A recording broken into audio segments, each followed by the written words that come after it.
Cordial saludo para todos. Somos el grupo número 4 del curso de Comando B de la Escuela de Armas Combinadas del Ejército Nacional. En la presente ocasión vamos a analizar la sentencia donde el cabo primero Daniel Ricardo Fernández es acusado del delito de homicidio culposo. Bienvenidos. Los hechos ocurrieron el día 2 de febrero del 2006 aproximadamente a las 9 de la mañana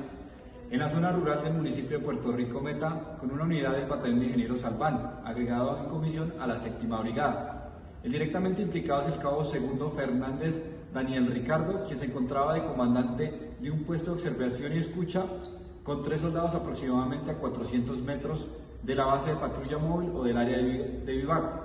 cuando el soldado profesional Ramírez Bermúdez Carlos Humberto, quien se encontraba de centinela, decide abandonar su posición e interrumpe en el puesto de observación y escucha, lugar donde recibe un disparo en la cabeza por parte del arma del cabo segundo Daniel Ricardo Fernández, lo cual ocasionó que perdiera la vida instantáneamente. El día 17 de febrero del 2006 se declara la apertura de la investigación en la cual el cabo segundo Daniel Ricardo Fernández es indicado de homicidio. Posterior al respectivo procedimiento, el suboficial es condenado a 2 años de prisión. La Fiscalía 22 Penal Militar ante el juez cuarto de brigada de la 4ª División recibió la actuación por competencia y por lo de su cargo el 23 de abril del 2007 declarándola cerrada. El 6 de agosto del mismo año, el 8 de octubre del 2007, posterior al traslado de los sujetos procesales para las alegaciones respecto a la calificación, se profiere con la resolución de acusación en contra del cabo segundo Fernández por el delito de homicidio, el cual fue objeto de recurso de apelación por parte de la defensa, el cual fue concedido el 6 de noviembre del 2007, remitiendo la actuación a la Fiscalía Tercera Penal Militar ante el Tribunal Superior, la cual resolvió confirmar la decisión asumida por la Fiscalía 22 Penal Militar, pero modificándola a culposo por haber actuado bajo el error de prohibición vencible. Después de los procedimientos respectivos, el día 14 de septiembre del 2012, mediante corte marcial, el cabo segundo Fernández Daniel Ricardo es condenado a la pena principal de 2 años de cárcel, 20 salarios mínimos legales mensuales vigentes, a la privación de tenencia y porte de arma durante 3 años por el delito de homicidio culposo. Adicional, se le concedió la condena de ejecución condicional. Contra esta decisión se interpuso el recurso de apelación por parte de la defensa del acusado. El argumento que plasmó el Tribunal Superior Militar para señalar que la justicia penal militar era competente para asumir la investigación fue que la conducta realizada por el cabo primero Fernández Daniel Ricardo ocurrió por la omisión del deber objetivo que era exigible de acuerdo con sus condiciones personales, entrenamiento y las circunstancias en que actuó. El suboficial no debía actuar a la ligera, manipular y disparar el fusil sin haber una circunstancia real que lo ameritara. En ese orden de ideas, sostuvo que debía tenerse en cuenta que se manejaba una información relativa a que en la zona donde ocurrieron los hechos había presencia del enemigo pendiente por atacar el batallón y, más aún, la posición militar en donde se encontraban. Días antes habían hostigado también varias compañías del BCG-7, que según lo mencionado por el procesado y lo ratificado por el capitán Cortés Velázquez de Don Fernando en su testimonio, rendido en la audiencia de la Corte Marcial, con base en la versión del acusado y de los testigos, la defensa argumentó lo que existió como imprudencia y violación a los reglamentos y disposiciones por parte del suboficial, lo cual culminó con el fatal resultado producido, lo que ocasionó la omisión a su deber de cuidado que necesariamente lo condujo a un error que pudo haberse evitado. Los testimonios tenidos en cuenta en la investigación inicialmente son el del teniente Cortés Velázquez Edwin, quien, abro comillas, se refiere: mi mayor Maya, comandante del BCG-7, ordena activar un POE a las 08:15 horas.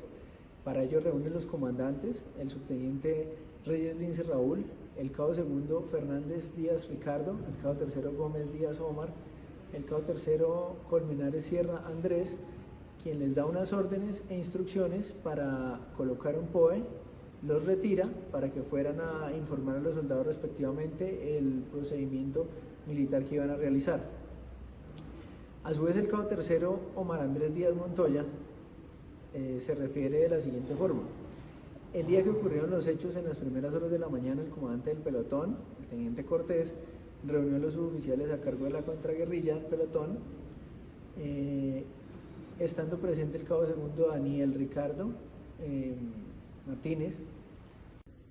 El cabo tercero Omar Andrés Díaz Montoya, por su parte, se refiere a que el día que ocurrieron los hechos, en las primeras horas de la mañana, el comandante de pelotón, el teniente Cortés, citó a todos los suboficiales, entre los que se encontraba el sindicado, el cabo tercero Colmenares y mi persona. Les da la orden de instalar un puesto de observación escucha a unos 300 a 350 metros del área de vivac, repartiendo los turnos entre los suboficiales, en donde al cabo segundo Daniel Ricardo Fernández le corresponde el primer turno. A mí me tocaba el segundo y al cabo tercero Linares le tocaba el tercer turno del POE, se refiere el cabo Omar Andrés Díaz. De la misma forma, los suboficiales se reúnen por escuadras para enterar del puesto de observación escucha a los soldados.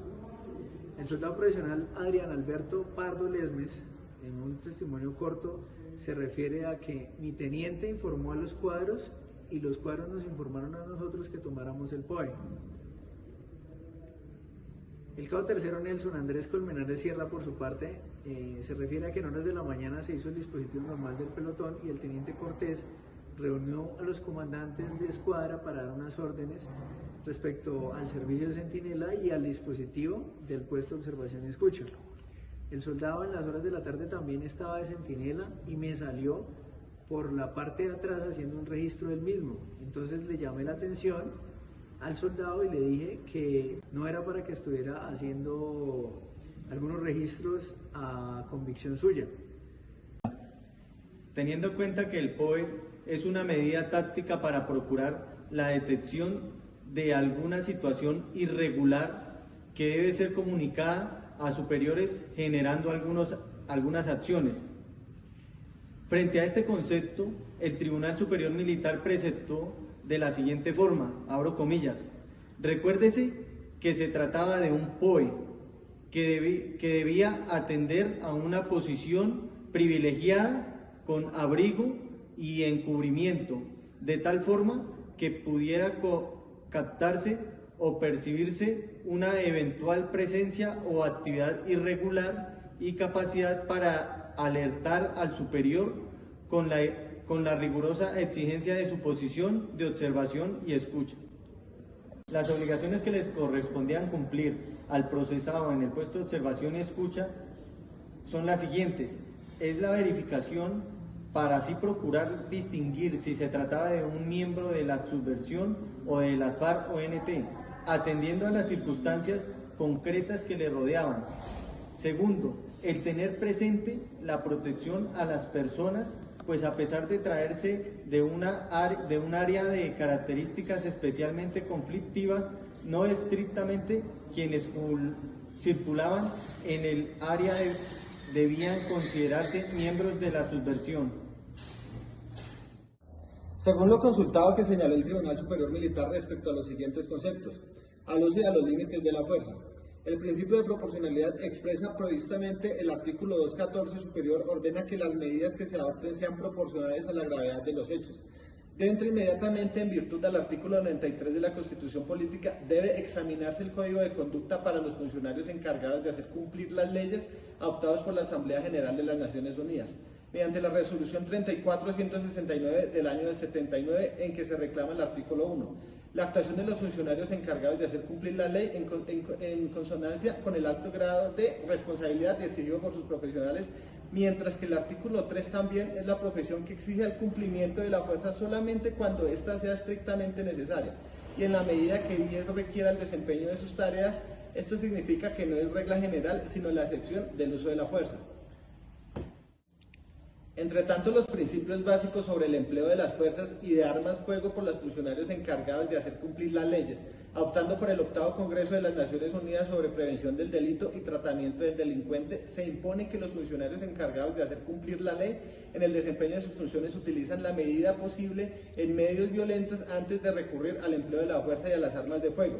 Podrán utilizar la fuerza y las armas de fuego solamente cuando otros medios resulten ineficaces o no garanticen ningún margen de logro de resultado previsto. Necesidad y proporcionalidad. El principio de necesidad implica, como lo señala el artículo 11 de la Ley Estatutaria de los Estados en excepción, que la medida tomada debe ser necesaria para alcanzar los fines que dieron lugar a la dictatoria del Estado de concepción de la sentencia C-179 de 1994. Declara exclive ese mandato, destacó sin importancia señalar que este principio busca impedir que se cometan abusos o extralimitaciones en la adopción de las medidas, y que en ella dichas medidas deben ser las estrictamente indispensables para retomar la normatividad. Por su parte, el principio de proporcionalidad expresa, previsto por el artículo 214 superior, que ordena las medidas que se adopten a que sean proporcionales a la gravedad de los hechos. ¿Qué decisión adoptó el Tribunal Superior Militar frente al recurso de apelación sustentado por la defensa? Este despacho resolvió lo pertinente con providencia a día del 18 de mayo del 2010, confirmando la decisión asumida por la Fiscalía 22 Penal Militar, modificándolo a culposo, por haberse actuado bajo el error de provisión vencible. Una de las palabras que encontramos no conocidas durante el estudio de esta sentencia fue probanzas. Decimos que la probanza jurídicamente es la averiguación de pruebas que se hacen de cosas o documentos testigos los cuales se acreditan como verdad o un hecho. Otra palabra que encontramos, provisión vencible. Esta nos habla que se presenta cuando la gente piensa o cree en el momento de cometer un delito que la conducta que va a realizar es permitida o que no se encuentra prohibida por la ley. Puede que el acto no piense en su conducta de acuerdo a la constituyente del delito, sino que se trata de un error vencible, como se establece en el artículo 32 del Código Penal, numeral 11. La pena será reducida en la mitad. Adicional a los anteriores encontramos el significado de la palabra psiquis, que se refiere al estudio, asesoramiento, intervención de la conducta humana, dentro de los cuales se despliegan procesos judiciales en relación con el cumplimiento de normas legales y procedimientos establecidos para aquellos que ciñen a la misma. Esgrimió se utiliza como arma para lograr o atacar, defender o argumentar un fundamento, como lo es la invocación de una norma, esto en derecho. Otra de las palabras que encontramos en esta sentencia fue acuo, juez o tribunal de cuya sentencia interpone recurso de queja, o también el juez inferior cuando su resolución ha sido recurrida ante el superior. Tiene efectos desde el día en el cual empieza a concretarse el término judicial. Providencias recurridas, recurso que se presenta para que el juez superior revoque total o parcialmente la decisión del juez inferior. Unas palabras importantes que encontramos en la sentencia se refiere a dirimir. Dirimir es un acto que busca resolver conflictos o desacuerdos que se pueden llegar a generar entre las partes en disputa de una controversia. Adicional encontramos óbito. Óbito se refiere al fallecimiento o al acto de defunción. El desarrollo de este taller ha traído una serie de enseñanzas para mí en el ámbito militar. Inicialmente, el estudio de la casuística me ha permitido aprender e interiorizar mejor el funcionamiento de la justicia penal militar en cuanto a la investigación, la calificación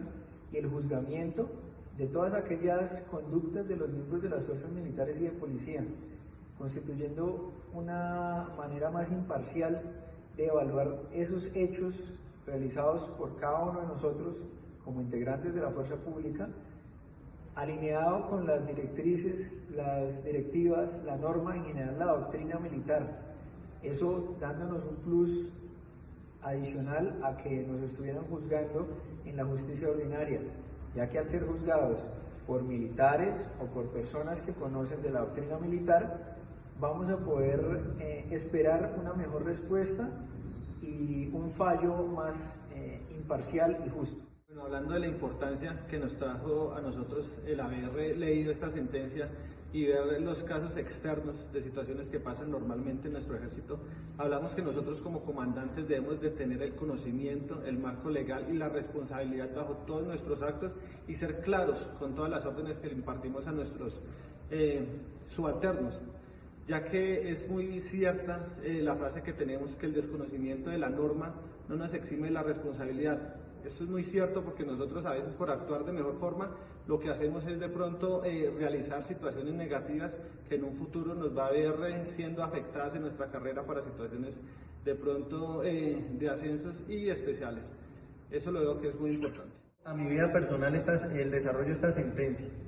que uno como comandante debe dar órdenes claras, precisas y concisas para que nuestro subalterno no las malinterprete y así evitar errores operacionales, como lo podemos ver, evidenciar en este caso.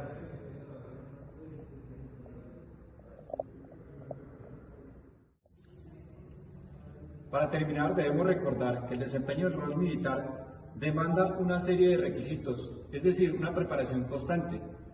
La preparación, el conocimiento y la experiencia hacen que tomemos unas mejores decisiones, lo cual nos va a permitir que cumplamos nuestra misión constitucional de una mejor manera. Muchas gracias por su atención, esperamos que sea de gran aporte para el crecimiento de sus conocimientos.